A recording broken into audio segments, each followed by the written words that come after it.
നമസ്കാരം, ന്യൂസ് കാർഡിലേക്ക് സ്വാഗതം. പുതുവത്സര തലേന്ന് പിറവംകാർ ഉണർന്നത് ഞെട്ടിക്കുന്ന ആ വാർത്ത കേട്ടുകൊണ്ടാണ്. ഭാര്യയെയും മക്കളെയും വെട്ടിയ ശേഷം ഭർത്താവ് ജീവനൊടുക്കി. വെട്ടേറ്റ ഭാര്യ മരണപ്പെട്ടു. പരിക്കേറ്റ 2 മക്കളെയും ആശുപത്രിയിൽ പ്രവേശിപ്പിച്ചിരിക്കുകയാണ്. വെട്ടുകൊണ്ട പെൺകുട്ടികൾ അയൽവാസികളെ ഫോണിൽ വിളിച്ചപ്പോഴാണ് സംഭവം പുറം ലോകം അറിയുന്നത്. കക്കാട് സ്വദേശി തറമറ്റത്തിൽ ബേബിയാണ് ഭാര്യ സ്മിതയെ വെട്ടിക്കൊന്ന ശേഷം ആത്മഹത്യ ചെയ്തത്. വീട്ടിലെ ഹാളിലും കിടപ്പുമുറിയിലും രക്തം കട്ടപിടിച്ച് കിടക്കുന്ന നിലയിലാണ് ഉള്ളത്. അതിനിടെ ഹാളിലെ ഭിത്തിയിൽ ബേബി എഴുതിയതെന്ന് കരുതുന്ന ചില കുറിപ്പുകളുമുണ്ട്. പുതുവത്സരാശംസകളും ഭിത്തിയിൽ എഴുതിയിരുന്നു. ഇതിനു പുറമെയാണ് സംഭവത്തിലേക്ക് നയിച്ചതെന്ന് കരുതുന്ന നിരവധി കാരണങ്ങളും ഭിത്തിയിൽ എഴുതിയിട്ടിരിക്കുന്നത്. ഇതിനൊപ്പം ഫോട്ടോ അടങ്ങിയ ഒരു കവറും ഭിത്തിയിൽ തൂക്കിയിട്ടിരുന്നു. കുടുംബ പ്രശ്നങ്ങളാണ് കൃത്യത്തിന് കാരണമായതെന്ന് പ്രാഥമിക സൂചനയുണ്ട്.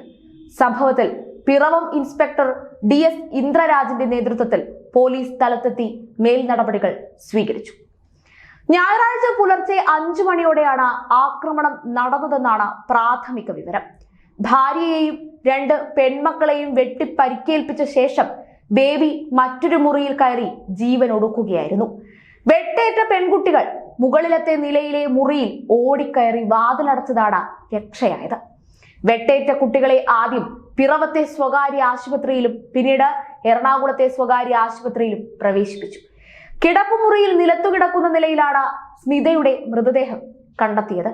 വെട്ടാൻ ഉപയോഗിച്ച വാക്കത്തിയും മൃതദേഹത്തിന് സമീപത്തുണ്ടായിരുന്നു. മൽപിടുത്തം നടന്നതിന്റെ ലക്ഷണങ്ങളും മുറിയിലുണ്ട്. വീട്ടിലെ ഹാളിലും കിടപ്പുമുറിയിലും രക്തം തളം കെട്ടി കട്ട പിടിച്ച് കിടക്കുന്ന നിലയിലാണുള്ളത്. അതിനിടെ ഹാളിലെ ഭിത്തിയിൽ ബേബി എഴുതിയതെന്ന് കരുതുന്ന ചില കുറിപ്പുകളും പുതുവത്സരാശംസകളും ഭിത്തിയിൽ എഴുതിയിരുന്നു. ഇതിനു പുറമെയാണ് സംഭവത്തിലേക്ക് നയിച്ചതെന്ന് കരുതുന്ന നിരവധി കാരണങ്ങളും ഭിത്തിയിൽ എഴുതിയത്.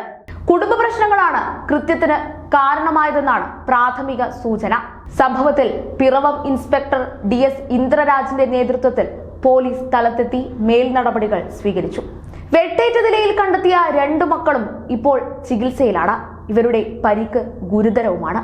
ഒരാൾ അതീവ ഗുരുതരാവസ്ഥയിലും. ബേബി മുൻപ് മാനസികാസ്വാസ്ഥ്യം പ്രകടിപ്പിച്ചിരുന്നുവെന്നാണ് നാട്ടുകാർ പറയുന്നത്. 18ഉം 21ഉം വയസ്സുള്ള പെൺമക്കൾ നഴ്സിംഗ് വിദ്യാർത്ഥികളാണ്. രാവിലെ ഇവരുടെ വീട്ടിൽ നിന്ന് ബഹളം കേട്ടിരുന്നുവെന്ന് നാട്ടുകാർ പറയുന്നു. പിന്നാലെ ചിലരെ പെൺകുട്ടികൾ വിളിക്കുകയും ചെയ്തു. ഓടിയെത്തിയ നാട്ടുകാരാണ് ദാരുണമായ ഈ ഞെട്ടിപ്പിക്കുന്ന കാഴ്ച കാണുന്നത്. ഉടനെ മക്കളെ ആശുപത്രിയിൽ എത്തിക്കുകയായിരുന്നു. സ്മിത അപ്പോഴേക്കും മരണപ്പെട്ടു. പിറവം പോലീസ് സ്ഥലത്തെത്തി ഇൻക്വസ്റ്റ് നടപടികൾ എടുക്കുകയായിരുന്നു. ആത്മഹത്യാക്കുറിപ്പ് കണ്ടെടുത്തതായി പോലീസ് ഇതിനോടകം വ്യക്തമാക്കുകയും ചെയ്തു. അന്വേഷണം ആരംഭിച്ചതായും പോലീസ് പറയുന്നു.